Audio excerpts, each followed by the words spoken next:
$5. That's what the small hand clutched inside a worn envelope as the 9-year-old girl stood at the edge of Bayfront Park, her gaze fixed on the man everyone in Sarasota feared. She knew his reputation from whispered conversations, knew he wasn't someone a child should approach. The air hung heavy with salt and humidity as the sunset painted the Gulf waters orange and gold, casting long shadows across the park's winding paths.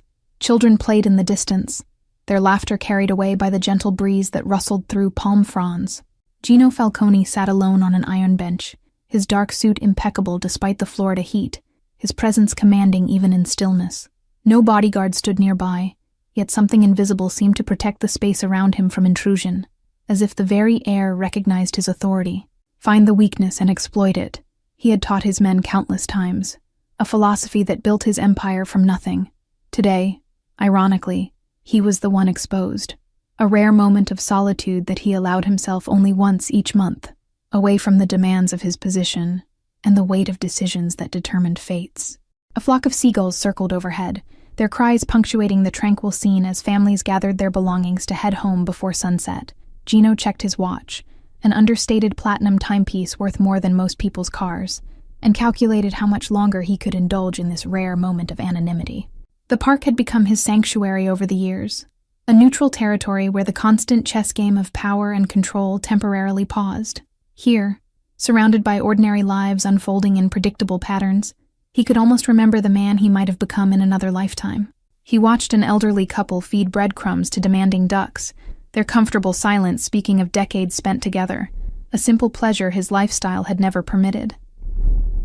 The momentary melancholy this observation triggered was interrupted by the sight of a small figure hovering uncertainly at the edge of his peripheral vision. Time seemed to slow as Annie Brooks gathered her courage, fingers tightening around her precious envelope, the $5 inside representing weeks of saved lunch money. Her worn shoes carried her forward with halting steps, each one requiring more bravery than she thought she possessed. The seasoned crime boss had faced armed men without blinking, had stared down federal agents with a smile, yet something in this child's direct gaze unsettled him. Perhaps it was the absence of fear where fear should rightfully exist, or the quiet determination that seemed far beyond her years. Gino noticed the child immediately, his sharp eyes missing nothing even in moments of apparent calm. Something in her determined approach made him pause his thoughts about business matters awaiting his attention back at headquarters. The girl's appearance told its own story, the faded dress that had seen too many washes, the bruise barely visible beneath her hairline, the eyes that carried knowledge no child should possess. She stopped precisely 3 feet from his bench, maintaining a cautious distance. "Excuse me, sir," she said, her voice surprisingly steady despite the slight tremble in her hands. "Are you Mr. Falcone?" The question hung between them, bold and dangerous in the humid evening air. He considered denying it, sending her away with a cold word as he would most strangers foolish enough to approach him. Instead, curiosity overtook caution, and he inclined his head slightly, a gesture that neither confirmed nor denied, but somehow invited her to continue despite his better judgment. Annie stepped closer then, extending both hands with the envelope pinched between small fingers. "I need help, sir," she stated simply, no tears or dramatics coloring her request. "And I can pay." The absurdity of this child offering payment almost made his lips twitch with something like amusement, but the gravity in her eyes stopped any smile before it could form. Whatever brought her here was no trivial matter. That much was clear from the tension in her small shoulders. A distant church bell tolled 6 times, marking the hour as seagulls circled overhead, their cries punctuating the moment between the powerful man and the determined child. The contrast between them couldn't be more stark, darkness and innocence facing off across an impossible divide. "What kind of help costs $5? He asked finally, his deep voice pitched low enough that only she could hear it. The question wasn't mocking, but genuinely curious, as if her answer might contain some profound wisdom he hadn't yet encountered. Her fingers tightened momentarily on the envelope before she held it out again, her chin lifting slightly in a gesture of pride that reminded him of himself decades ago. "It's all I have," she said simply, "but I think it's enough for what I need." With an expertise born from years of reading people, Gino accepted the envelope, noting the care with which it had been sealed, each crease pressed flat, corners aligned perfectly. The precision spoke of desperation, of something precious contained within flimsy paper. Annie watched him open it with the intensity of someone whose entire future hung in the balance, her small chest barely moving as she held her breath. Inside lay a carefully folded $5 bill and a note written in the careful hand of a child trying to appear grown up. The handwriting wobbled in places, revealing the effort it took to form each letter. Please make my uncle go away. He hurts my mom and my sister. We can't tell anyone because he says he'll take us away from Mom forever. The simplicity of the request landed like a brick on Gino's chest, momentarily stealing the air from his lungs as his eyes traveled from the note to the girl's face. In his world, problems were solved with calculated violence and strategic threats. Clean, efficient, emotionless. But this child's plea sparked something he thought long dead. "How did you find me?" he asked, his tone softer than before, curiosity mixing with something that might have been concern in another man. The question was important. Children shouldn't know how to locate men like him. Annie's gaze didn't waver as she answered. "I heard my uncle talking about you on the phone once. He said everyone's afraid of Mr. Falcone, even the police." Her small hands twisted together in front of her. "I thought maybe he'd be afraid of you too." The brutal honesty of her logic was flawless in its childish simplicity. Find the biggest predator to scare away the one hunting you. Gino felt a grudging respect for the girl's resourcefulness, mixed with something darker at the thought of what drove her to such measures. "Your mother doesn't know you're here," he stated rather than asked, already knowing the answer from the secretive way the girl glanced over her shoulder. Children with permission didn't clutch envelopes like lifelines or approach strangers with such careful planning. Annie shook her head, confirming his assumption with a small frown that aged her young face. "Mom takes medicine that makes her sleep a lot. My sister's only 4. She's too little to help." A jogger passed by, slowing briefly to glance at the unusual tableau they created. The imposing man in an expensive suit, and the small girl standing before him like a supplicant. Gino's sharp gaze flicked toward the intrusion, his expression hardening just enough to send the curious onlooker hurrying along the path without a backward glance. Annie seemed oblivious to this exchange, her focus entirely on communicating the gravity of her situation without breaking into tears. The discipline this required from a 9-year-old struck Gino as both admirable and deeply troubling. Children should cry when afraid, should seek comfort rather than solutions. The park's sprinkler system suddenly activated in a distant section, sending other visitors scrambling with surprised laughter as water arced through the golden evening light. Neither Gino nor Annie reacted to the commotion, locked in their private negotiation that transcended the ordinary world continuing around them. The unspoken burden in those simple words, the responsibility this child had assumed, stirred something protective in the crime boss that surprised even him. Children in his world were sacred, untouchable even in the harshest business dealings, and those who violated that code rarely lived to regret it. "Where is your uncle now?" Gino asked, his tone casual, but his eyes calculating, already mentally shifting resources to gather information. Background checks would be run, surveillance established, weaknesses identified, the machinery of his organization spinning into motion from a simple question. Annie pointed vaguely toward the north, where modest apartments rose beyond the park's borders. "At work till 7. He drives trucks." The information was delivered with the clinical detachment of a child who had learned to track an adult's movements as a matter of survival. Gino folded the note carefully, sliding it into his inner pocket rather than returning it with the money. The evidence would be destroyed later, but for now, it felt important to keep this tangible proof of trust, this contract written in a child's desperate hand. "Keep your money," he said, placing the $5 bill back in her small palm, closing her fingers around it with a gentleness few ever witnessed from him.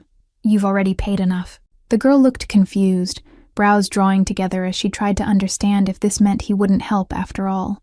"But don't you need payment?" she asked, logic and desperation warring in her young voice. "Some things aren't about money," Gino replied, surprising himself with the sincerity behind words he'd never expected to say. In his world, everything had a price, but staring into the hopeful eyes of this child, he recognized some debts couldn't be measured in dollars. Annie's shoulders relaxed slightly, the first sign that the armor she'd been wearing might be cracking. "Will you help us?" And she asked directly, no manipulation or tears, just the straight question of a child who had learned that adults rarely did what they promised. Gino nodded once, a barely perceptible movement that carried the weight of absolute certainty. In that moment, a contract more binding than any legal document was formed between the unlikely pair, the crime boss, and the desperate child who had sought him out. "I need to know where you live," he he said quietly, pulling a business card from his wallet and flipping it over to reveal a blank side. He extended it along with an expensive pen that cost more than most families' monthly grocery bill. Annie hesitated only briefly before taking the pen, her small hand steadier now as she carefully printed her address in the same neat handwriting from the note.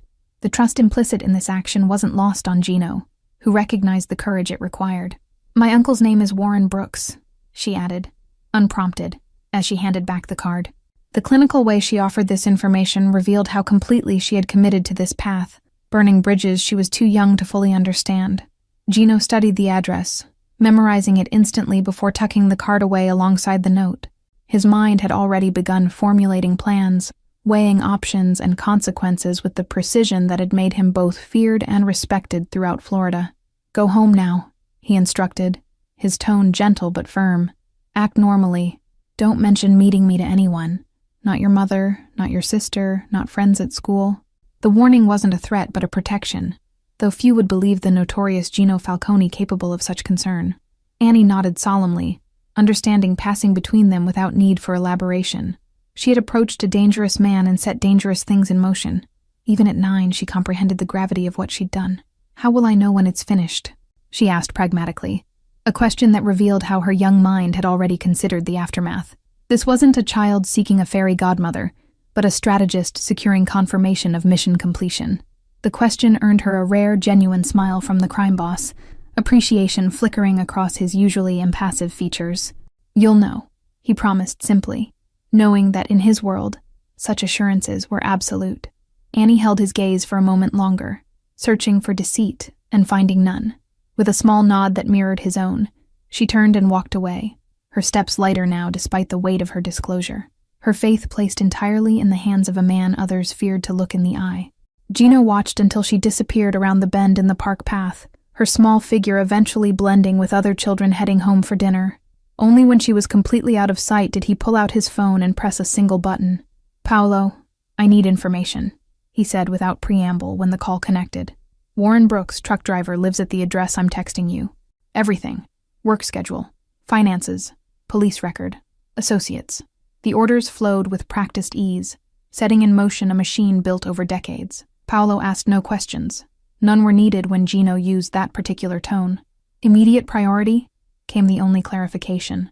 Code for how quickly resources should be diverted to this task over other pressing matters in the organization. "Highest," Gino replied without hesitation, ending the call and returning the phone to his pocket. The sun had nearly disappeared now, casting long shadows across the park as families gathered their children and headed home to safe, normal lives. Back in his office overlooking Sarasota Bay, Gino studied the files Paolo had compiled with remarkable efficiency. Warren Brooks, 3 prior domestic disturbance calls, no charges filed, a gambling debt to some minor players across town, and a drinking problem poorly hidden beneath a veneer of respectability. The photographs told the story the police reports didn't capture, a home where tension lingered in every corner, where a sickly woman tried to shield her daughters from a man whose frustration manifested in tightly controlled rage. The surveillance team had captured it all through telephoto lenses and carefully placed microphones. "He keeps them locked in when he's gone," reported Bobby Westwood, Gino's most trusted security specialist. "Mother's got some kind of autoimmune condition. Medication keeps her sleeping half the day. Insurance barely covers treatments." The clinical assessment continued with the precision Gino demanded of his team. The uncle's schedule, his habits, his weaknesses, all laid out like pieces on a chessboard. What remained was simply to decide which move would bring the most definitive conclusion. Gino's finger tapped thoughtfully on the glossy photograph of Warren Brooks, a man who radiated the particular blend of insecurity and cruelty he'd seen countless times in those who preyed on the vulnerable. This wasn't a respected enemy deserving of consideration, but a common predator hiding behind family ties. "Options," he said simply, the single word launching his top lieutenants into the discussion they'd been prepared for since the first call. They understood the parameters without explanation. The solution must be permanent, but create minimal attention. Frank DeMera, his consigliere for 15 years, laid out 3 scenarios with the efficiency of a military strategist. Disappearance is cleanest, fishing accident off the Keys. Alternatively, a job opportunity out of state that he takes suddenly. Third option is a staged robbery gone wrong. The room fell silent as Gino considered, his expression giving nothing away to the men who had served him through decades of business, both legitimate and otherwise. They waited with practiced patience, knowing his decision would be final, and their execution of it would be expected to be flawless. "Not the robbery," he said finally, rejecting the violence of the option with surprising firmness. "Nothing that brings police to their door. The child has seen enough trauma." The protective note in his voice raised eyebrows among his inner circle, though none would dare comment. Bobby shifted slightly, a subtle signal that he had additional information to offer.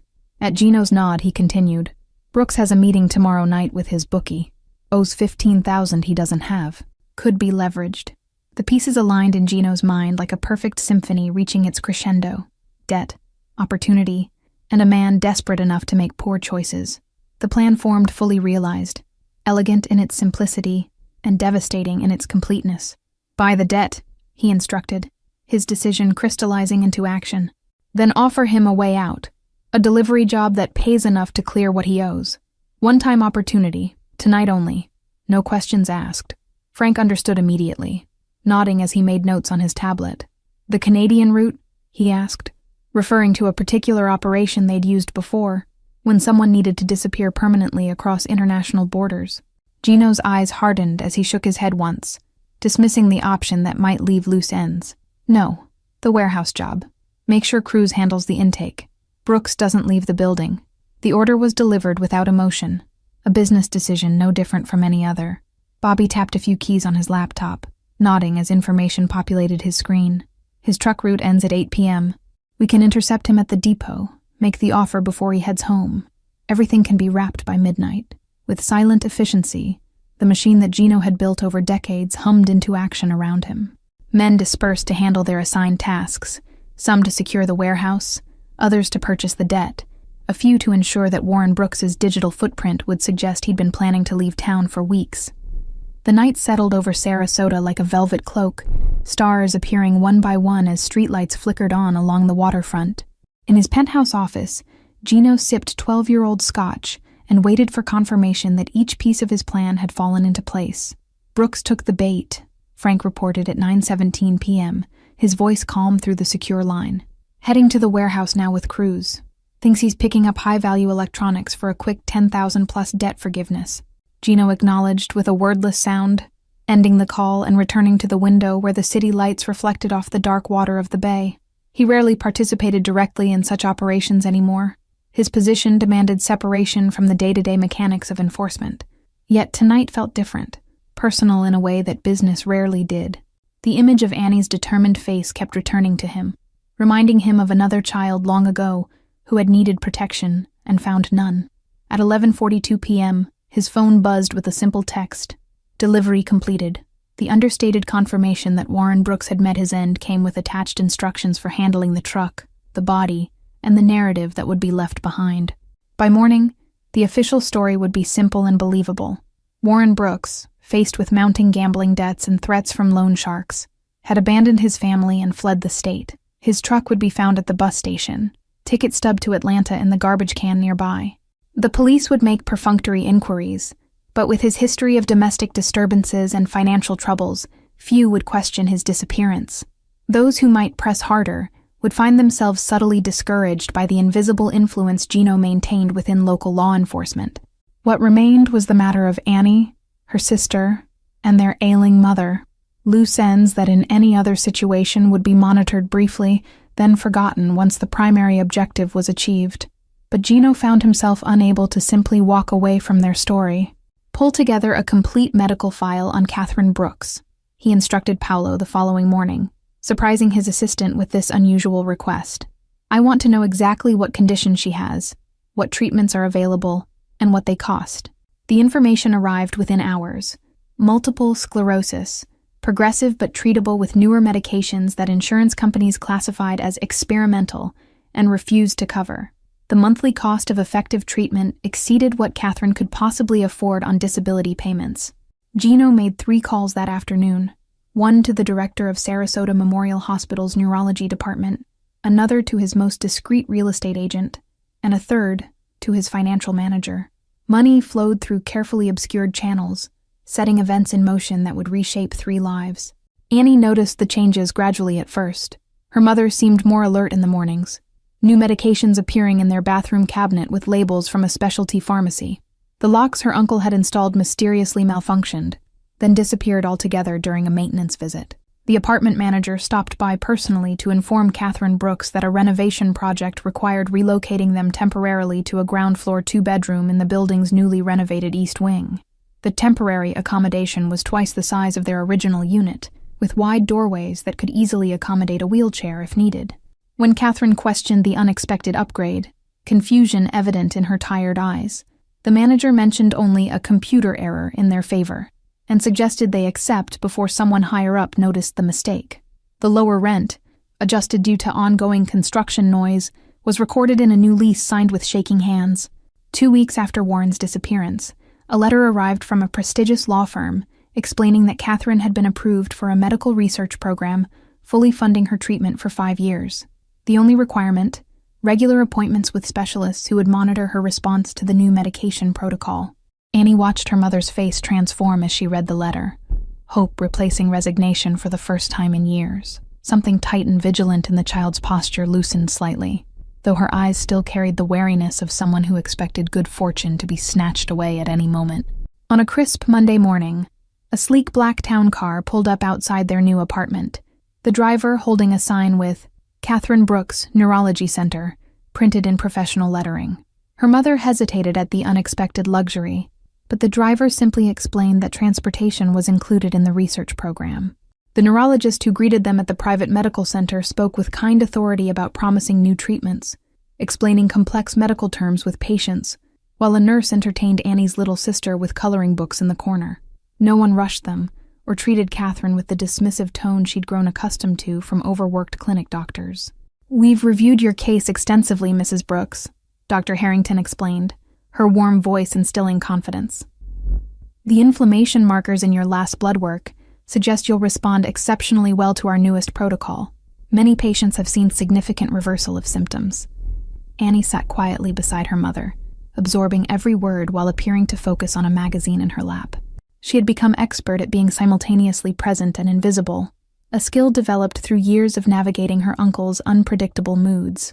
When the doctor stepped out briefly to retrieve test results, Catherine turned to her daughter with tears shimmering in her eyes.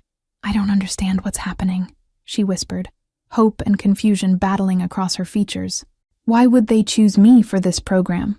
The question hung between them, unanswerable in any way that wouldn't reveal Annie's desperate gamble 3 weeks earlier.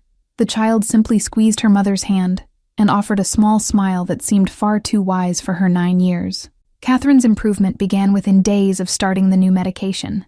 Subtle at first, then unmistakable as weeks passed. She could stand longer without fatigue, her hands steady enough to braid her younger daughter's hair, her mind clear of the fog that had kept her trapped between consciousness and sleep. The world expanded around them with each small victory. A trip to the beach where Catherine sat watching her daughters build sandcastles, a parent-teacher conference Annie didn't have to attend alone, meals prepared by steadier hands that brought them together around the table, rather than eating in exhausted shifts. No one mentioned Warren's absence except during a single brief visit from a disinterested detective, who seemed satisfied with Catherine's honest confusion about her brother-in-law's sudden departure. The case file was marked low priority, and eventually shelved among thousands of other voluntary missing persons. On the first day of spring, exactly 2 months after Warren disappeared, Annie was walking home from school when a familiar black car pulled alongside the curb. The window lowered silently, revealing Gino Falcone's impassive face, watching her with that same intense scrutiny from their first meeting. "May I speak with you a moment?" he asked, the polite request incongruous coming from a man of his reputation and position. He made no move to open the door, giving her the choice to approach or continue walking. Annie hesitated only briefly before stepping closer to the car, her school backpack clutched against her chest like a shield. Despite everything that had happened, the miraculous improvements in their lives, she had never expected to see him again. "Your mother is doing better," he stated, rather than asked, his eyes studying her face for confirmation. The genuine interest in his tone suggested this information mattered to him personally, not merely as confirmation of a completed transaction. Annie nodded, caution warring with the gratitude she couldn't express directly. "The doctors say she might be able to work part-time soon," she offered, the words carrying the weight of a miracle in their simple declaration. Gino nodded once, satisfaction briefly softening his features before he resumed his customary blank expression. "There's a scholarship fund at your school," he said, changing subjects abruptly. "Your teachers should be contacting your mother about it this week." The implication was clear even to a 9-year-old. Another door being opened, another burden being quietly lifted by invisible hands. Annie recognized the pattern now, understood the careful distance maintained in each act of assistance. "Why are you helping us?" she asked suddenly, the direct question bypassing caution in a moment of unguarded curiosity. The words hung between them, bold in their simplicity and profound in their implications. Gino's eyes narrowed slightly, not in anger, but in consideration, as if Annie's question had caught him unprepared. For a moment, something vulnerable flickered across his features before he regained his composure with practiced ease. "Because you paid for it," he answered finally, the simple response carrying layers of meaning between them. $5 bought something no one else has ever purchased from me, my word to a child who needed help. Annie absorbed this, her young mind understanding the deeper implication, that their connection had somehow transcended the normal transactions of his world. She nodded once, mirroring his own economical gesture of acknowledgement. "Thank you," she said simply, the words carrying the weight of all she couldn't articulate. Gratitude for her mother's health, for safety, for doors opening where walls had stood before. No elaborate speech could have conveyed more than those 2 words offered without pretense. Gino inclined his head slightly, accepting her thanks with the same seriousness he might accord a business associate. "You should go home now," he said, his tone gentler than his reputation would suggest possible. "Your mother will be waiting." The car pulled away smoothly, blending into afternoon traffic and disappearing around a corner while Annie remained on the sidewalk, watching long after it had gone. Something fundamental had shifted in her understanding of the world. Not all monsters were what they seemed, and help sometimes came from the most unexpected sources. That night, when Catherine excitedly shared news of the anonymous scholarship nomination from Annie's teachers, the girl accepted the miracle with practiced surprise. The pattern had become familiar now, blessings appearing with plausible explanations, their true source hidden behind layers of legitimate-seeming paperwork. Spring melted into summer, bringing more changes as Catherine's strength continued returning. A part-time position at the hospital's administrative office offered flexible hours and excellent benefits, arranged through Dr. Harrington's recommendation. The work suited her perfectly, providing purpose without overtaxing her still-recovering body. On rare occasions, Annie would spot the Blacktown car parked discreetly across from her school, or glimpse one of Gino's men, recognizable by their immaculate suits and alert eyes, watching from a distance. They never approached, never interfered, but their presence formed an invisible shield around the small family. Catherine began to bloom in ways Annie had never witnessed before, her smile appearing more frequently as pain receded and independence returned. She laughed now, a sound so rare in previous years that Annie's little sister had stared in wide-eyed wonder the first time she heard it. Small luxuries appeared in their lives, tickets to the botanical gardens left in their mailbox, a gift card to the bookstore on Annie's birthday, an invitation to a special hospital fundraising event where Catherine was recognized for her volunteer work with other MS patients.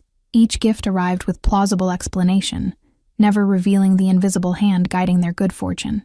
The neighborhood children who once avoided their apartment now played regularly with Annie and her sister, their parents no longer steering them away with whispered warnings about that family situation. The shadow of Warren's volatile presence had lifted completely, allowing normal childhood to finally take root. In July, when Catherine mentioned wishing she could take the girls to Disney World someday, 3 park passes arrived the following week through a community outreach program, selecting deserving families for complimentary vacations. The joy on her sister's face as she hugged her Mickey Mouse plush became Annie's most precious memory. At school, teachers noted the transformation in Annie's demeanor, the hypervigilance fading gradually as security replaced constant anxiety. Her grades, already strong from a child forced to grow up too quickly, improved further as energy previously spent on survival redirected toward learning and, occasionally, simply being a child. The world began to make sense in a new way, not as the arbitrary, cruel place where her uncle's rage could destroy everything without consequence, but as a complex ecosystem where even the most dangerous predators sometimes protected rather than hunted the vulnerable. The lesson shaped her understanding of power and its purposes. Sometimes at night, Annie would stand at her bedroom window overlooking the quiet street below, wondering if someone watched over them even then. The thought brought comfort, rather than fear, a reversal of everything she'd been taught about strangers and danger. When 4th grade began in September, Annie found herself placed in the advanced learning program, her uniform provided through district funding, along with a laptop for special projects. Her mother beamed with pride at the parent orientation, standing straight without the cane that had been her constant companion for years. During a fall festival at the school, Annie glimpsed Gino across the courtyard, watching her receive an academic award, with the same intensity he'd shown in the park months earlier. Their eyes met briefly, his slight nod conveying approval, before he disappeared into the crowd, his presence unnoticed by anyone else. October arrived with cooling breezes and the 1-year anniversary of Catherine's participation in the medical trial. Her doctors marveled at her progress, declaring her case study material for a groundbreaking paper on new treatment protocols, another layer of legitimacy added to the narrative crafted around their changing fortunes. The phantom pains that had once kept Catherine bedridden now appeared only rarely, allowing her to advance to full-time work at the hospital. Her confidence grew alongside her physical capabilities, transforming her from a victim of circumstance into a woman reclaiming her power one day at a time. "Mom, can we invite Grandma for Thanksgiving this year?" Annie asked one evening as they prepared dinner together. Another normal activity that had once been impossible with Catherine's trembling hands. The question represented more than a holiday plan. It was about reconnecting with family that Warren had systematically isolated them from. Catherine paused, surprise giving way to thoughtful consideration. "I think that's a wonderful idea," she replied finally, her smile carrying the weight of reclaimed possibilities. "I'll call her this weekend." Bridges once burned began rebuilding as Catherine cautiously reconnected with friends and family who had drifted away during Warren's reign of isolation. Each renewed relationship strengthened the foundation of their new life, creating networks of support beyond the invisible protection Gino had established. Annie's little sister, no longer the frightened toddler who hid in closets when heavy footsteps approached, blossomed into a cheerful kindergartner with a passion for painting. Her artwork covered their refrigerator, bright colors and smiling figures that told the story of their transformation better than words ever could. The apartment that had once felt like a prison now buzzed with the energy of healing and growth. Friends visited for dinner, neighbors stopped to chat in the hallway, and the constant undercurrent of fear that had once permeated every moment gradually dissolved into memory rather than lived experience. On a crisp November afternoon, as Annie walked home from debate club practice, the now familiar black car appeared beside her. This time, the rear door opened in clear invitation, Gino's expressionless face visible in the shadowed interior. After a moment's hesitation, Annie slid into the leather seat, backpack clutched on her lap, as the door closed silently behind her. The car moved smoothly into traffic, creating a private bubble where time seemed suspended between past and present. "Your mother's doctors report excellent progress," Gino stated, breaking the silence with his characteristic directness. "The treatment is working better than expected." The information confirmed what Annie already knew, but revealed something more important. He was still monitoring their situation personally. Annie nodded, more comfortable in his presence now, though still aware of the unusual nature of their connection. "She's talking about going back to college next year," she offered, sharing this precious dream as proof of how far they'd come. To finish her nursing degree. Something like approval flickered across Gino's features, quickly masked behind his usual reserve. "Education is important," he said simply, the banal statement carrying the weight of endorsement from a man whose opinion had reshaped their world. They rode in comfortable silence for several blocks before he spoke again, his tone casual yet carefully measured. "There's a house becoming available near your school.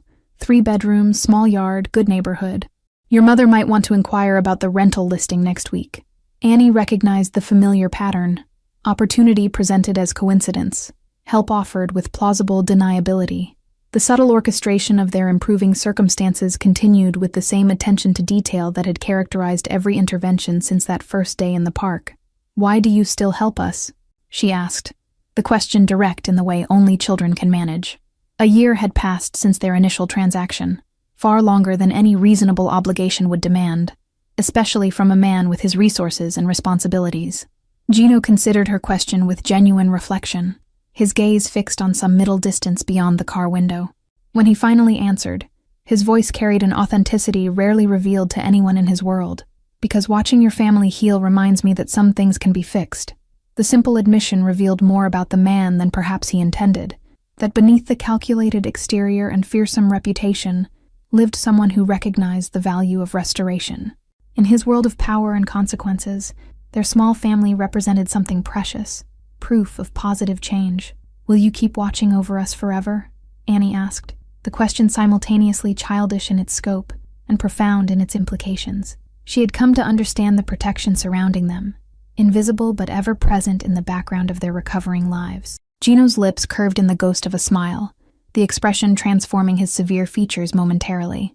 "Not forever," he answered honestly, "but until it's no longer necessary. Some investments deserve protection." By December, Catherine's application for the nursing program had been accepted with a merit scholarship covering tuition and books. The letter arrived on crisp university letterhead, bearing the signature of the dean, and congratulations for her exceptional personal essay about overcoming adversity. The move to the house Gino had mentioned happened seamlessly, the rental price mysteriously below market rate due to the owner's preference for long-term responsible tenants. Light flooded through windows that faced a small backyard where Annie's sister could play safely within the privacy of a wooden fence. Christmas approached with a joy previously unknown in their household. A real tree decorated with ornaments Catherine pulled from storage boxes long untouched, presents wrapped in colorful paper piled underneath, and homemade cookies filling the kitchen with cinnamon and vanilla scents that erased darker memories. "Mom, do you ever wonder about Uncle Warren?" Annie's sister asked innocently one evening as they hung stockings on the mantel. The question froze Catherine momentarily before she recovered, kneeling to meet her younger daughter's curious gaze. "Sometimes," she answered carefully, honesty tempered with age-appropriate truth, "but mostly I'm grateful for our life now." The simple statement encompassed years of suffering and relief without dwelling in either, a testimony to Catherine's own healing beyond the physical. Annie remained silent during this exchange, her knowledge a burden she carried alone yet without regret. The weight of her decision that day in the park had matured her beyond her years, but watching her family thrive made any price worth paying. On New Year's Eve, as fireworks burst over Sarasota Bay, Annie stood on their front porch watching colors bloom across the night sky. A familiar black car rolled slowly down their street, pausing briefly opposite their house before continuing onward, a silent acknowledgement of endings and beginnings. The spring semester brought Catherine's return to academia, her schedule carefully balanced between classes, work, and family time. The determination in her eyes as she studied late into the night reminded Annie of the strength that had always existed beneath the pain and medication-induced fog. A letter arrived in March, addressed formally to Miss Annie Brooks, the envelope heavy cream stock that spoke of importance before it was even opened. Inside lay an invitation to apply for a prestigious private school scholarship program for exceptional students showing remarkable potential. Catherine marveled at the opportunity, while Annie recognized the familiar handwriting in the signature, though the name belonged to the school's admissions director.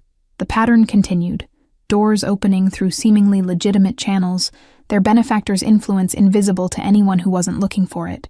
The acceptance letter came 3 weeks later, along with details about the uniform requirements, book list, and orientation schedule.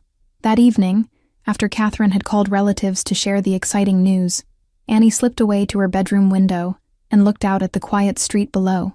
As if summoned by her thoughts, Gino's car appeared at the corner, moving slowly past their house in what had become a familiar ritual of distant guardianship.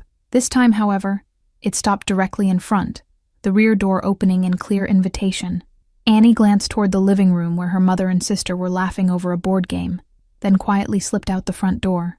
The night air carried the scent of jasmine as she approached the waiting vehicle with confident steps, no longer the frightened child clutching $5 in a desperate gamble. "Congratulations on your acceptance," Gino said, when she settled into the seat beside him.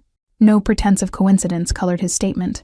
They had moved beyond such charades in the private space they occasionally shared. Annie nodded, accepting both the congratulations and the acknowledgement of his role in creating the opportunity. "Thank you," she said simply, the words encompassing far more than the school acceptance. Gratitude for everything their lives had become under his distant protection. Gino studied her face with that same intense scrutiny from their first meeting, though now he seemed to be measuring growth rather than desperation. "You're different," he observed, not unkindly. "Stronger." The assessment pleased her more than any conventional compliment could have. Recognition of resilience from someone who understood its true value. "My mom says we're all stronger now," she replied, sharing this piece of Catherine's wisdom as a gift he might appreciate. Something softened in Gino's expression, a rare glimpse beneath the armor he presented to the world. "Your mother is a remarkable woman," he acknowledged, respect evident in his tone. "She's built something important from difficult circumstances." Annie recognized the deeper message in his words, that while he had removed obstacles and provided opportunities, Catherine's determination had transformed potential into reality. The distinction mattered, preserving her mother's agency in their story of recovery. "Will I see you again after I start the new school?" she asked directly, curious about the parameters of their unusual connection now that life had stabilized. The question acknowledged the evolutionary nature of their arrangement, from desperate plea to something neither could easily define. Gino considered this with genuine reflection, his answer careful and honest. "Less often, perhaps, but I'll be watching your progress." The statement carried no threat, only the assurance of continued interest in her development, something between mentorship and distant guardianship. As Annie prepared to return inside, Gino reached into his jacket pocket and withdrew a small velvet box. "For your 10th birthday next week," he explained, placing it in her palm with uncharacteristic hesitation. A reminder that some investments pay unexpected dividends. Inside lay a delicate silver bracelet bearing a single charm, a tiny key with a diamond chip catching the streetlight. The symbolism wasn't lost on Annie. Keys opened doors, created possibilities, represented freedom from locks that once confined. "Remember that your future is yours to build now," Gino said quietly as she admired the gift. "My part was simply removing what stood in your way." The humble assessment of his role revealed a wisdom Annie would only fully appreciate years later. Thank you for joining us on this emotional journey of courage and unexpected protection. If this story touched your heart, please share in the comments where you're watching from around the world. Don't forget to like, subscribe, and share this video with someone who needs a reminder that help sometimes comes from the most unexpected places. Your support keeps these stories coming. The Starlight Theater rose like an aging cathedral in downtown Chicago, its marble facade bathed in the golden glow of sunset, while black luxury cars lined the circular drive. Inside, crystal chandeliers cast prisms across the crowd of Chicago's elite, politicians with practiced smiles, businessmen with careful handshakes, and the unmistakable presence of those whose power operated in shadows. A small figure in a pale blue dress sat alone in the corner of the grand foyer, her blonde curls cascading over hunched shoulders as her fingers twisted a small music box repetitively. No one approached the child, their gazes sliding past her like water over glass, as though her existence was a footnote in the grand narrative of wealth and influence. Penelope Whitfield adjusted the starched collar of her temporary server's uniform, balancing a tray of champagne flutes while scanning the crowd for empty glasses. The catering agency had been clear: serve quietly, observe everything, speak only when addressed directly by guests at Mr. Salvati's charity gala. The whispers followed Giuseppe Salvati as he moved through the crowd, Chicago's most feared man, head of the Salvati crime family, whose legitimate businesses were merely the veneer over an empire built on blood. His presence commanded deference, his handshake sealed fates, his smile never quite reaching the coldness in his eyes. Penelope noticed the pattern immediately, how conversations hushed when the little girl rocked slightly, how women's smiles tightened when she hummed a quiet melody, how men shifted away when her hands flapped momentarily. The child existed in her solitary bubble, surrounded by hundreds yet utterly alone. Behind the polished exterior, Penelope recognized the telltale signs from her years working with special needs children before finances forced her career change. The repetitive movements, the sensory overload in her wide eyes, the comfort sought in the predictable turning of the music box, all hallmarks of autism that the glittering crowd seemed determined to ignore. When the champagne flute slipped from her tray, shattering against the marble with a crystalline explosion of sound, Penelope's apologies died on her lips as she noticed the child's reaction. Not fear or startlement, but fascination. Pale blue eyes fixated on the pattern of liquid spreading across white stone. The crowd parted like a dark sea as Giuseppe Salvati approached, his custom Italian shoes stopping inches from the spreading champagne, his shadow falling over Penelope as she knelt gathering glass fragments.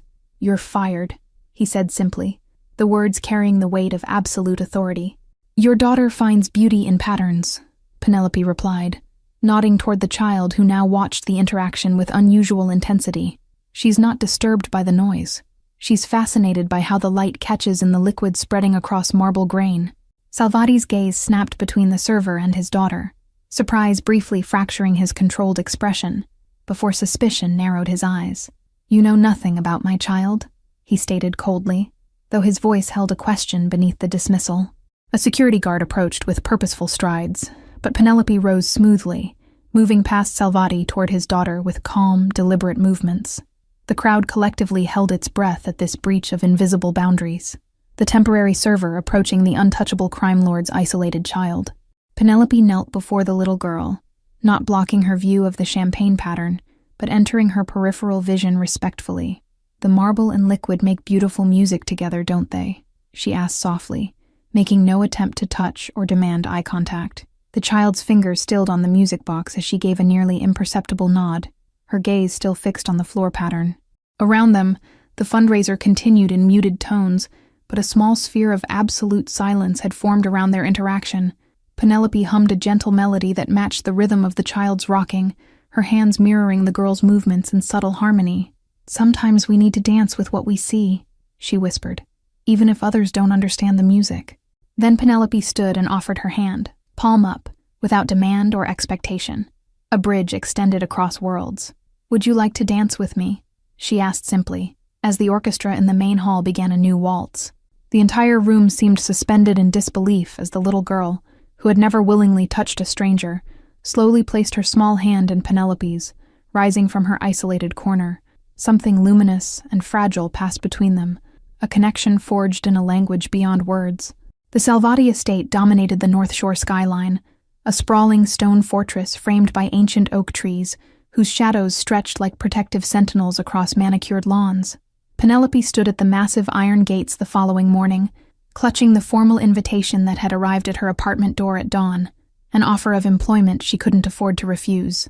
Head housekeeper Mrs. Bianchi led her through corridors of cold opulence, Italian marble floors, Renaissance paintings flanked by actual Medici artifacts, and security cameras disguised as classical sculptures. Mr. Salvati rarely brings outsiders in, she whispered, her eyes communicating volumes about the unusual nature of this arrangement. The West Wing remained eerily silent, a stark contrast to the controlled bustle of staff attending to the main house. Here the curtains remained drawn, dust gathering on ornate picture frames holding photographs turned face down, as though memory itself had been deliberately hidden away. Penelope's quarters adjoined a cheerful yellow bedroom filled with untouched toys, educational materials arranged with mathematical precision, and walls covered in detailed drawings of ballet dancers frozen mid-pirouette. Despite the obvious care taken in the room's design, it felt sterile, untouched by the joyful chaos of actual childhood. Cecilia doesn't speak, Mrs. Bianchi explained, arranging fresh flowers in a crystal vase. Not since the accident that took her mother 3 years ago, the same night Mr. Salvati forbade dancing in this house forever. Security Chief Farron conducted Penelope's mandatory briefing with military precision, his scarred face betraying nothing as he outlined protocols for emergencies, restricted areas, and the essential rule. Mr. Salvati's business associates never interact with his daughter. Ensure she remains in the West Wing during meetings. The child appeared in the doorway like a ghost, barefoot in a simple white dress, blonde curls framing a face that observed everything yet revealed nothing. She made no acknowledgement of Penelope's presence, instead crossing to the window where sunlight created patterns across the Persian rug. "Hello, Cecilia," Penelope said warmly, making no move to approach or touch. "I'm here to be your friend, not to change who you are or how you see the world, just to walk beside you for a while." From the shadows of the hallway, Giuseppe Salvati watched the interaction with guarded eyes, his knuckles white against the doorframe. The new tutor spoke to his daughter without condescension or pity, the first person since his wife who addressed Cecilia as a complete human, rather than a collection of diagnoses. The estate felt like a museum dedicated to grief, where emotions had been catalogued, labeled, and locked away from public view. Photographs absent from walls left lighter rectangles like headstones marking where memories once lived, their absence a presence unto itself. Cecilia's movements through her daily routine revealed a child trapped in precise patterns, breakfast arranged in specific color order, clothing selected by texture rather than appearance, and a profound avoidance of the East Wing music room. Her world had been carefully constructed to avoid anything that might trigger memories. When Penelope found the hidden ballet slippers beneath floorboards in Cecilia's closet, their satin worn thin from secret use, she understood the magnitude of her discovery. These weren't just shoes, but artifacts of rebellion, a child's desperate attempt to maintain connection with her lost mother. The security cameras tracked Penelope's every movement through the mansion, a constant reminder that in this household, trust was theoretical at best. Even the gardens were monitored, guards patrolling the perimeter with weapons visible enough to discourage any thought of escape. At dinner, Salvati observed his daughter from the head of the massive table, his questions about her day, directed to Penelope rather than Cecilia herself. "She doesn't understand enough to answer," he explained, though the flash in Cecilia's eyes suggested a comprehension far deeper than he acknowledged. As darkness settled over the estate, Penelope discovered Cecilia in her room, moving in perfect silence to music only she could hear. Her movements were precise, disciplined, not the random motions of stimming, but the deliberate forms of classical ballet executed with startling precision. "Your secret is safe with me," Penelope whispered from the doorway, causing the child to freeze mid-pirouette, fear replacing the rare joy that had animated her features. Sometimes our hearts need to dance even when the world tells us to be still. The abandoned garden house stood partially hidden by weeping willows at the estate's edge, its windows clouded with dust and memories, floorboards creaking beneath their cautious steps. Penelope swept away cobwebs from an antique gramophone while Cecilia explored the space with careful measuring steps. "This was your mother's private studio," Penelope observed, noting the mirrors along one wall now draped in yellowed sheets, the ballet bar bolted to the wall collecting dust like fallen snow. The room held the suspended breath of interrupted joy, as though waiting for dancers to return and complete movements abandoned mid-step. When Penelope uncovered the gramophone and wound its mechanism, the first strains of Tchaikovsky filled the space, notes floating like ghosts through stagnant air. Cecilia froze, her entire body vibrating with recognition, fingers fluttering at her sides like captured butterflies seeking escape. The transformation began slowly, Cecilia's rigid posture softening, her perpetual silence giving way to a barely audible hum that matched the melody. Her small feet shifted automatically into first position, muscle memory awakening from a 3-year slumber. "Your mother lives in your movements," Penelope said softly, maintaining careful distance as Cecilia began to sway. "When you dance, you speak with her voice, your body remembering what your words cannot express." With each passing day, they established new patterns, mornings devoted to traditional education, adapted to Cecilia's unique learning style, afternoons spent in the secret studio where dance became their shared language.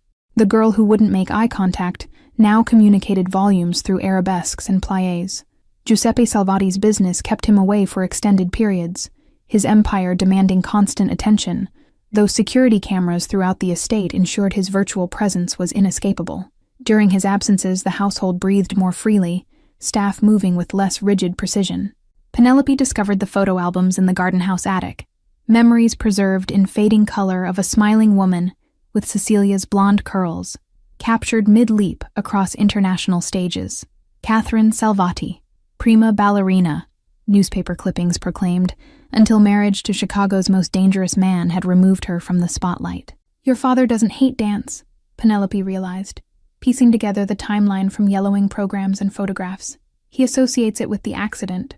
Your mother was returning from teaching your lesson when her car was targeted by rival families. The forbidden became sacred, stolen moments of freedom within gilded confinement, as Cecilia's movements grew more confident, her silent communication more nuanced. For the first time, Penelope glimpsed the child beneath the diagnosis, a mind expressing complex emotions through the poetry of movement. Physical changes manifested gradually, Cecilia's posture straightening, her gaze occasionally meeting others, small nods replacing complete withdrawal. The staff noticed, exchanging glances when the child accepted a strawberry directly from the cook's hand without her customary hesitation. Mrs. Bianchi caught them returning from the garden house, Cecilia's cheeks flushed with exertion, Penelope carrying worn ballet slippers. Instead of reporting them, the housekeeper silently produced a key ring from her pocket, removing the garden studio key and pressing it into Penelope's palm with a conspiratorial smile. "Mr. Salvati returns tomorrow," she warned, her loyalty to her employer warring visibly with her love for the child who showed the first signs of emerging from grief's cocoon. Be careful. There are eyes and ears beyond the cameras. That night, Cecilia slept with the ballet slippers beneath her pillow, one small hand resting protectively over their hiding place. For the first time since Penelope's arrival, the child's face relaxed completely in sleep. The constant vigilance temporarily surrendered to dreams of movement and music. The atmosphere changed with Giuseppe's return, tension seeping through the estate like rising floodwater as security doubled and staff spoke in hushed tones. His world of calculated violence remained carefully separated from Cecilia's protected sphere, though the boundaries between them grew increasingly permeable. Giuseppe found Penelope in the library well past midnight, researching therapeutic approaches for children with autism, her dedication surprising him into momentary candor. Most people see her limitations first, he admitted, pouring amber liquid into crystal glasses, but Catherine always insisted on seeing her possibilities. The newspaper clippings from 3 years ago told the story that no one in the household dared speak aloud. Headlines announcing, prima ballerina Catherine Williams dies in targeted hit, alongside theories of gang retaliation. Penelope pieced together the fragments of truth while Cecilia slept, understanding at last the weight of silence crushing this household. Catherine's death had not been random but calculated, a strike against Giuseppe's most vulnerable point by the rival Bronzetti family during negotiations for territory in the city's west side. The attack had been meant for both mother and daughter returning from ballet class, but a last-minute change had placed Cecilia with a babysitter. Giuseppe's vengeance had been swift and merciless, leaving the Bronzetti operation decimated across 3 states. Yet victory had turned to ash when he returned to find his daughter retreated into absolute silence. The doctors delivered their diagnosis with clinical precision. Trauma had accelerated her autism symptoms beyond prior management. I buried my wife and my daughter's voice on the same day, Giuseppe confessed during a rare, vulnerable moment, scotch loosening the rigid control he maintained over memory. Cecilia watched from the window as they lowered her mother's casket. The last time she danced was at the funeral. The hidden room behind Giuseppe's study contained evidence of his desperate search for answers, specialist consultations from across the globe, experimental treatment proposals, and therapies abandoned when they promised normalcy rather than understanding. His love manifested as fierce protection warped by grief into isolation. Mrs. Bianchi revealed that Catherine had been planning to leave the criminal lifestyle behind, convinced that Cecilia needed stability away from danger. The accident happened 3 days before their scheduled departure to Europe. Tickets were purchased, arrangements made for a new life teaching ballet. Security Chief Farron's loyalty to Giuseppe stemmed from deeper bonds than employment. He had been driving the decoy car intended to draw attention from Catherine's vehicle, his scarred face the result of the explosion he survived while she did not. His vigilance around Cecilia carried the weight of atonement. The East Wing music room remained locked, preserved exactly as it had been the day of Catherine's death. Sheet music still open on the piano, a child-sized tutu draped over a miniature bari, 2 water glasses on the side table with lipstick on one rim. Giuseppe kept the only key on his person always.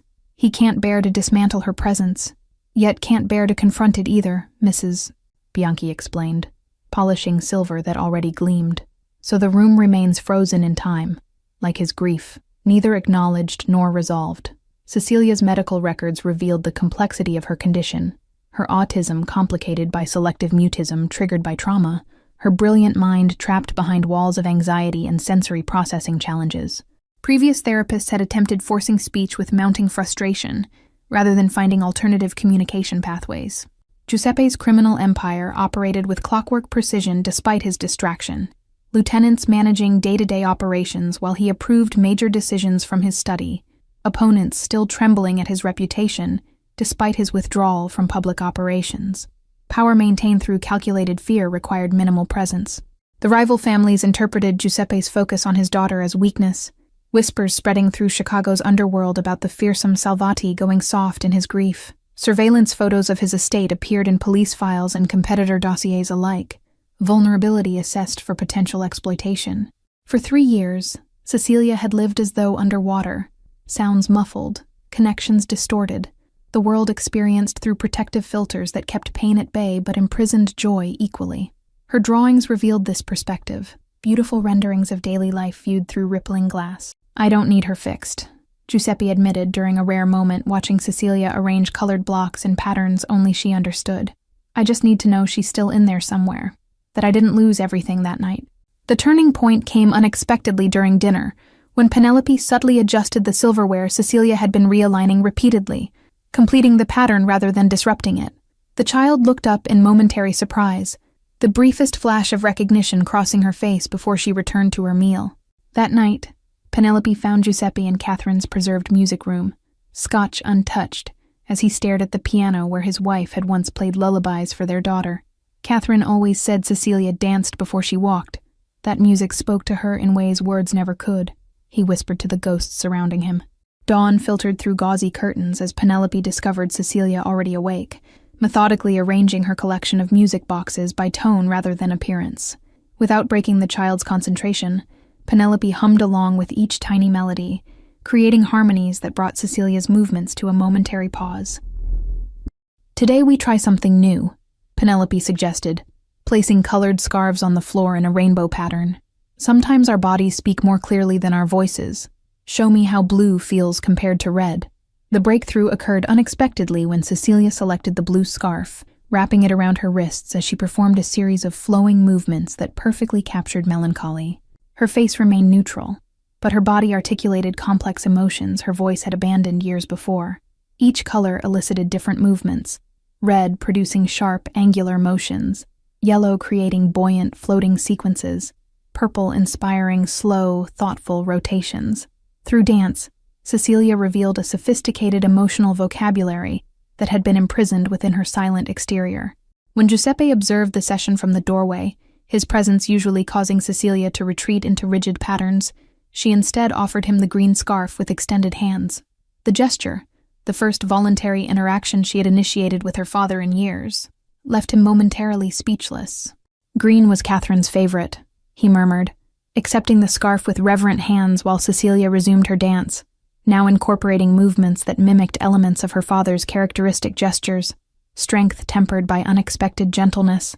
Progress manifested in small rebellions against established patterns, Cecilia requesting strawberry jam instead of grape through pointing, selecting outfits independently, and creating increasingly complex dance sequences that incorporated narrative elements from picture books Penelope read aloud.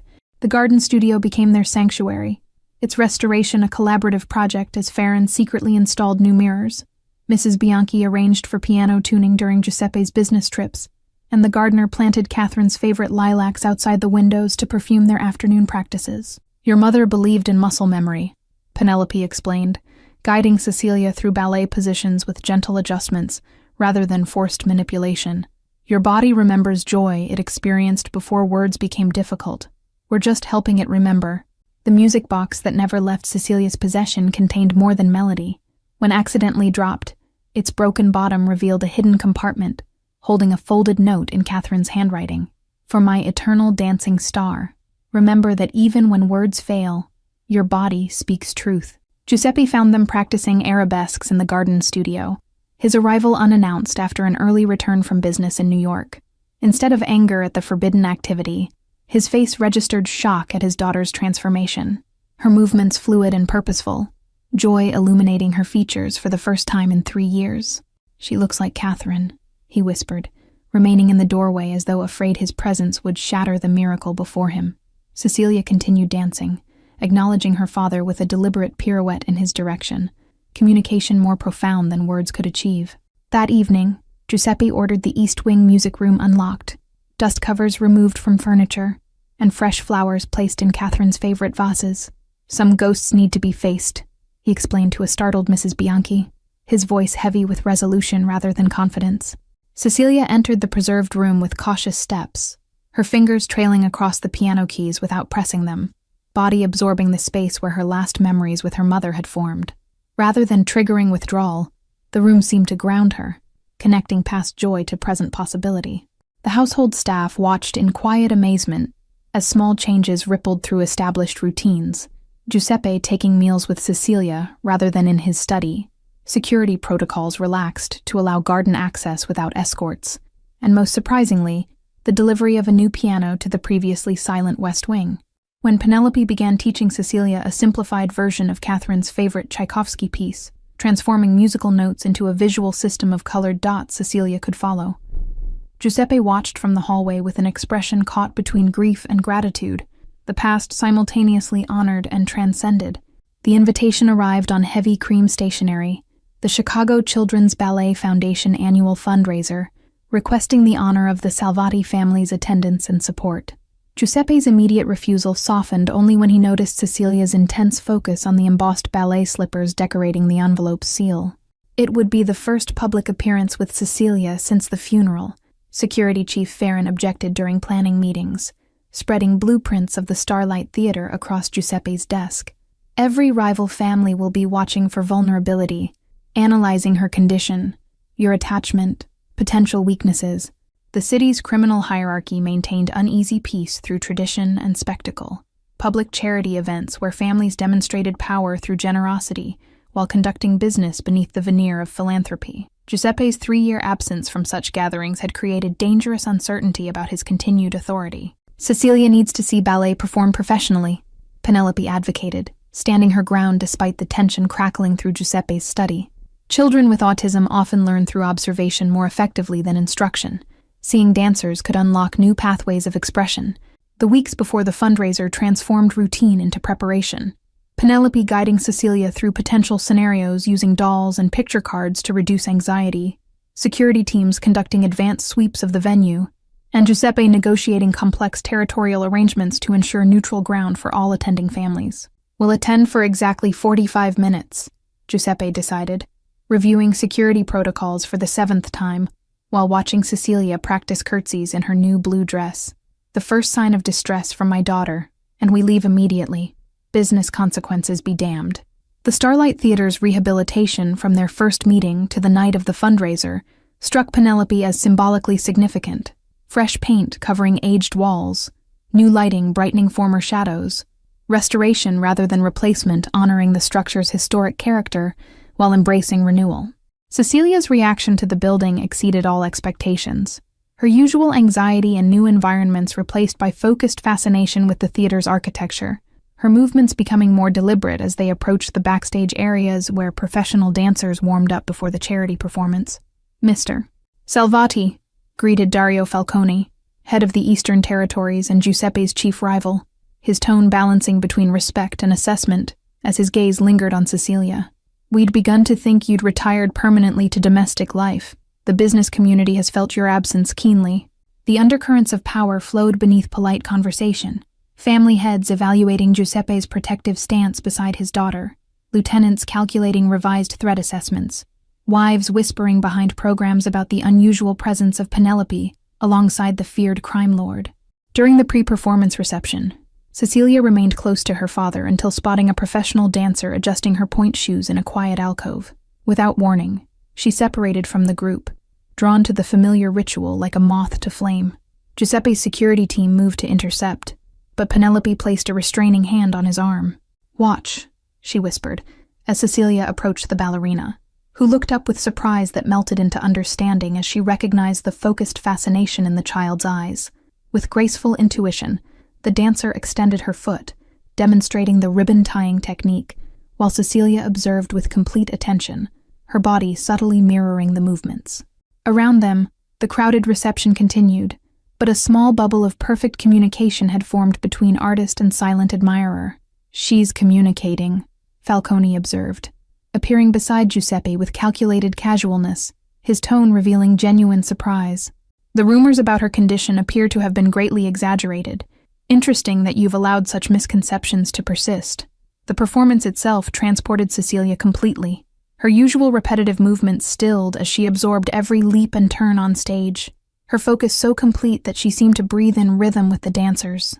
Beside her, Giuseppe watched his daughter rather than the stage, witnessing her transformation through art. When the principal dancer executed a series of perfect fouettes during the finale, Cecilia's hands fluttered in silent applause, her expression illuminated with recognition of technical perfection. In that moment, surrounded by Chicago's most dangerous power brokers, she was simply a child experiencing pure joy. The abandoned theater in the Salvati Estate's East grounds had once hosted private performances during Prohibition, its ornate interior now veiled beneath decades of dust and forgotten grandeur. Giuseppe unlocked its heavy doors, with keys retrieved from the estate's vault, pushing them open to reveal tiered seating facing a small but professional stage. "Catherine discovered it when we first bought the property," Giuseppe explained as they explored the space, his voice echoing in the emptiness. "She had plans to restore it for children's performances before." His words trailed off, as his gaze caught on faded murals depicting scenes from classic ballets. Cecilia moved through the space with unusual confidence, her steps following paths her mother had once walked, her fingers trailing along velvet-upholstered seats as though reading their history through touch. In the theater's timeless atmosphere, she seemed to shed layers of hesitation like abandoned costumes. The restoration became a family project, Giuseppe redirecting construction crews from legitimate business sites, Penelope researching historical accuracy for interior details, and Cecilia offering unexpected input through drawings of exactly how certain elements should appear. Her architectural memory proved flawless, recalling details from visits during her early childhood. 6 weeks, Giuseppe informed the construction foreman, writing a check that silenced all questions about the accelerated timeline. "My daughter's birthday falls on June 18th.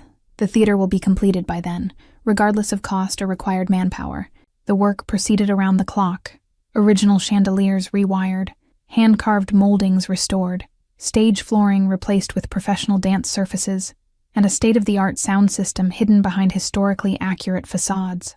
Throughout construction, Cecilia visited daily, her excitement visible in increasingly fluid movements. Farron established comprehensive security measures disguised within the renovation. Panic rooms concealed behind decorative panels, bulletproof glass in all windows, and surveillance systems integrated into restored fixtures. His protection extended beyond physical threats to include Cecilia's emotional security within the space. When the principal dancer from the Chicago Children's Ballet accepted Giuseppe's extraordinary financial offer to provide private coaching for Cecilia, she arrived with professional curiosity that quickly transformed to genuine investment. "Your daughter has natural aptitude preserved despite interruption," she observed after their first session.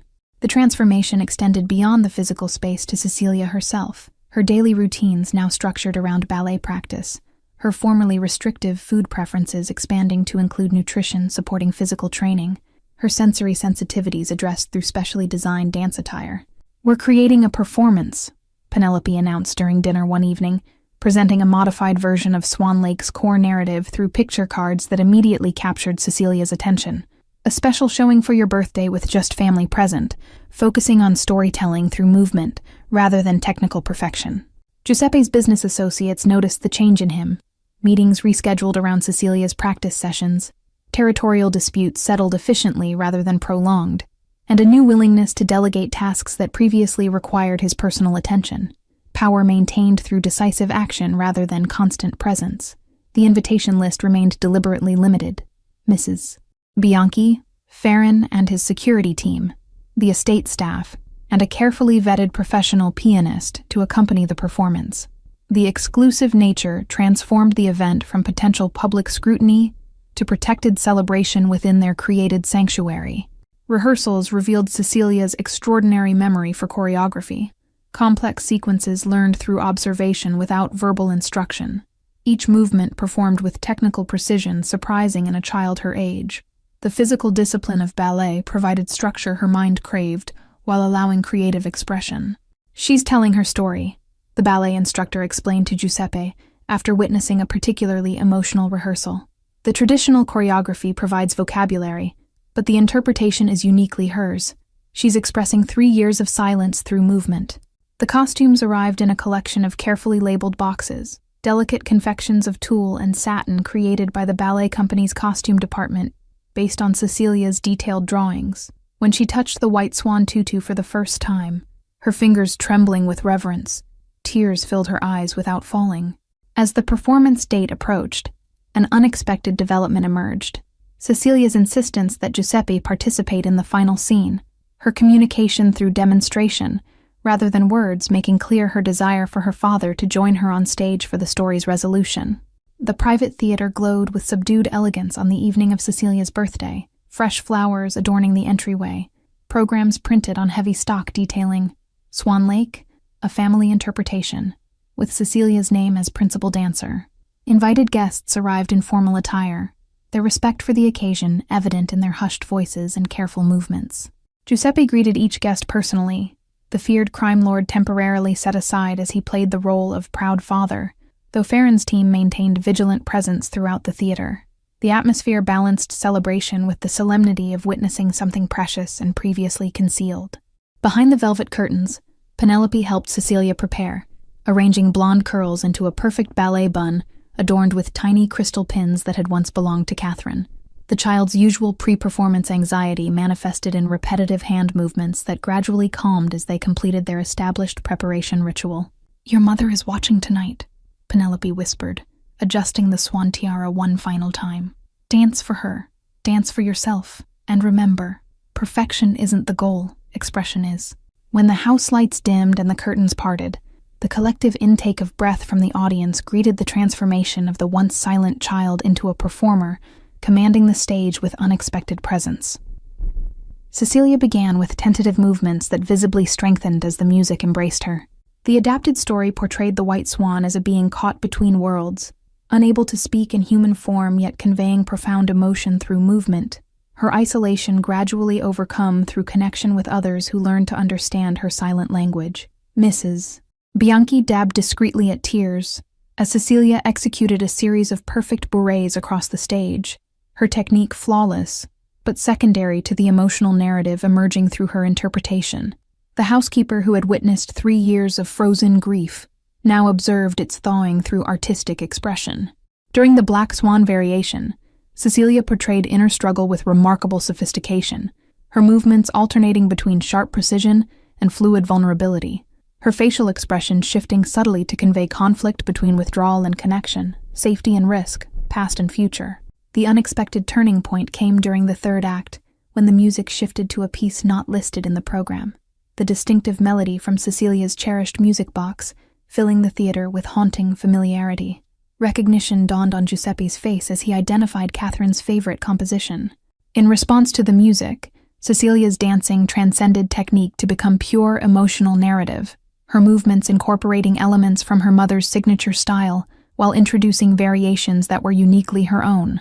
The performance became simultaneously tribute and declaration of individual identity. The final scene approached with Giuseppe waiting in the wings, his face reflecting internal conflict between lifetime habits of emotional restraint and the vulnerable role his daughter had requested he play. Farron's steady nod from stage left provided reassurance as he stepped into the spotlight. Cecilia danced toward her father with arms extended in the ballet's adapted conclusion, her movements asking a question that transcended words.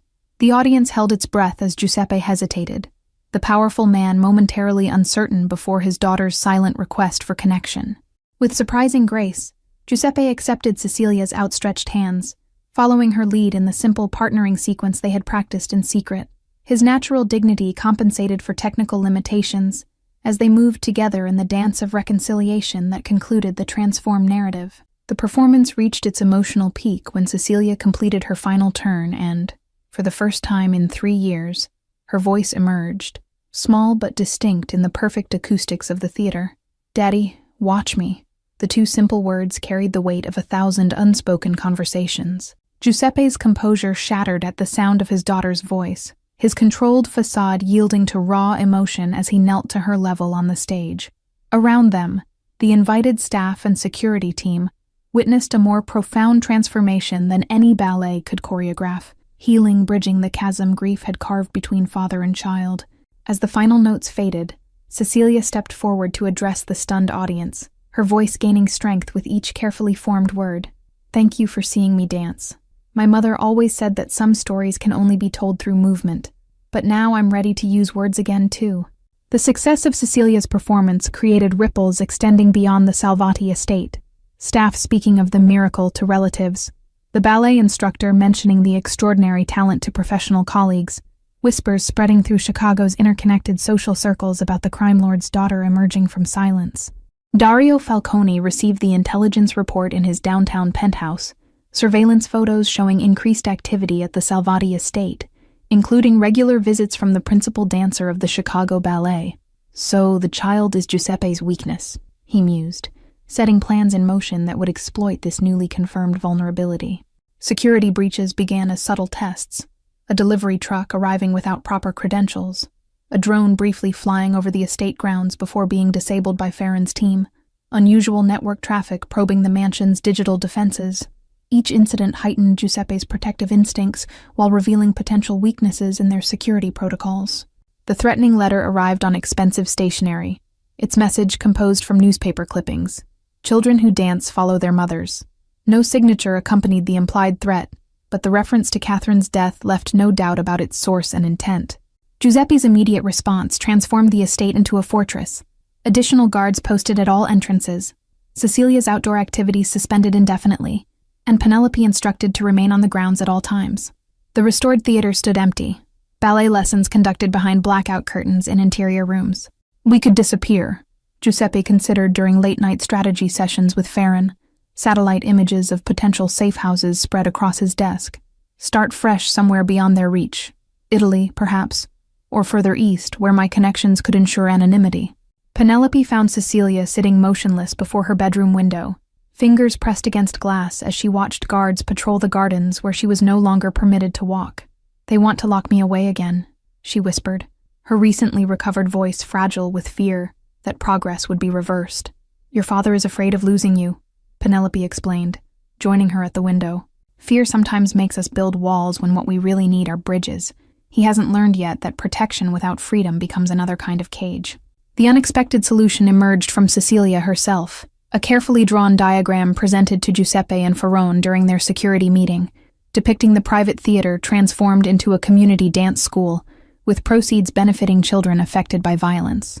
If we hide, they win, Cecilia explained with the direct logic children often bring to complex situations. But if we build something good from something bad, we change the story. Mom always said transformation is more powerful than retreat. Giuseppe recognized his wife's philosophy in his daughter's words, her proposal reflecting Catherine's unfulfilled dream of creating arts education for children, regardless of background or circumstance. The plan challenged his instinct for retaliation, while offering an alternative path forward that honored both his wife's memory and his daughter's emerging voice. A public charity under Salvati protection would be untouchable, Farron acknowledged, strategic considerations aligning with personal ones. No family would dare move against a project benefiting innocent children. The backlash would unite every territory against them. The Catherine Williams Salvati Foundation took shape with remarkable speed. Legal frameworks established, board members selected from respected neutral parties, and the private theater expanded with additional studios to accommodate community classes alongside professional training programs. Falcone's anticipated attack never materialized as news of the foundation spread through Chicago's criminal hierarchy. The proposed violence against a child's dance school recognized as a line no one could cross without sacrificing essential honor codes that maintain their fragile ecosystem. Instead, an unexpected gesture arrived. A vintage music box delivered to the Salvati mansion with the Falcone family crest, and a brief note: children should dance, not suffer for their father's conflicts. A truce offering in recognition of shared values regarding family protection. The foundation's inaugural ceremony featured prominent families from across Chicago's diverse power structures, political, business, and underworld representatives united in supporting arts education for children affected by violence, their presence simultaneously endorsement and protection for the Salvati initiative. 1 year after the foundation's establishment, the Catherine Williams Salvati Dance Academy celebrated its anniversary with a special performance featuring students from across Chicago's diverse neighborhoods. The renovated theater had expanded to include 3 additional studios, scholarship programs, and specialized classes for children with disabilities or trauma backgrounds. Penelope now served as the Academy's educational director, her expertise in adaptive teaching methods transforming traditional ballet instruction to accommodate diverse learning styles. Her office walls displayed photographs of students' progress, physical achievements alongside the emotional milestones that had become equally valued measures of success. Cecilia had grown both physically and emotionally, her blonde curls now styled in a practical braid as she assisted with the youngest students' classes 3 afternoons weekly. Her autism remained part of her identity, but no longer defined her interactions. Selective mutism replaced by thoughtful communication. Isolation transformed into carefully managed social engagement. The anniversary performance program included a special duet choreographed by Cecilia herself, telling the story of a maid who noticed a silent child when others looked away. The narrative's emotional authenticity connected with the audience on a level technical perfection alone could never achieve. Giuseppe watched from the wings, his presence at the academy now commonplace rather than extraordinary. His understanding of artistic expression deepened through witnessing its healing effects firsthand. The business of power continued under his direction, but increasingly legitimate ventures received his primary attention. The foundation's success had created unexpected ripple effects throughout Chicago's criminal hierarchy, rival families establishing their own community initiatives, violence decreasing in neighborhoods surrounding arts programs, and children previously destined for street recruitment finding alternative pathways through creative expression. Farron had transformed security approaches at the academy, training staff in protective protocols that preserved welcoming atmosphere while ensuring student safety. His team now included former gang members seeking redemption through legitimate employment, their street knowledge enhancing rather than compromising security operations. The Bronzetti family's youngest daughter had enrolled in the academy's summer program, her presence initially causing tension, until she and Cecilia discovered shared passion for contemporary choreography. Their unlikely friendship became symbolic of the foundation's deeper purpose, healing generational conflicts through the next generation's connections. Mrs. Bianchi had retired from household management to become the academy's administrative director, her organizational skills creating systems that allowed creative chaos to flourish within necessary boundaries. Her office became a sanctuary for students needing quiet moments between classes, her grandmother's wisdom offering comfort during difficult transitions. "We're creating something my mother would recognize but never could have imagined," Cecilia told a documentary crew filming the academy's community impact. At 14, her articulation had developed alongside her dancing, though she still sometimes communicated complex emotions more clearly through movement than words. The Catherine Williams Salvati Scholarship now supported 20 full-time students annually, covering not only tuition, but transportation, proper nutrition, and psychological support for children from backgrounds marked by violence or neglect. Recipients were selected based on passion rather than technical ability, creating opportunities previously unimaginable for many Chicago families. Giuseppe's relationship with Penelope had evolved from employer-employee to partners in both the foundation and life. Their formal wedding held in the Academy's theater with Cecilia as maid of honor. Their shared commitment to creating safe spaces for creative expression unified their personal and professional lives. The annual Foundation Gala brought together Chicago's most powerful figures, political leaders, business magnates, and representatives from all major families now united in supporting arts education. What had begun as protection for one child had expanded to shield hundreds, the collective investment creating neutral ground previously unimaginable. Dario Falcone arrived at the gala with his grandson, a serious boy whose interest in technical theater had blossomed through the Academy's backstage program. "Our children will build bridges we never could," he acknowledged to Giuseppe during their now customary annual conversation, business rivalries contained within boundaries that excluded the next generation. When the lights dimmed for the evening's showcase performance, Cecilia took center stage in a modern adaptation of Swan Lake that incorporated elements from her first performance while demonstrating her technical growth. The narrative had evolved, no longer about transformation from swan to human, but celebrating the unique perspective of existing between worlds. As the final curtain fell and applause filled the theater, Penelope watched Giuseppe embrace his daughter with uninhibited pride. The emotional walls that once separated them long dismantled. The journey from isolated grief to connected purpose had transformed not only their family, but an entire community's understanding of healing through artistic expression. If this story touched your heart, showed you how one person noticing what others ignore can change lives forever, or reminded you of the power of connection beyond words, please support our channel. Let us know in the comments where you're watching from around the world, and don't forget to subscribe, like, and share this video to help us continue bringing stories that illuminate the human spirit in its most beautiful, resilient forms.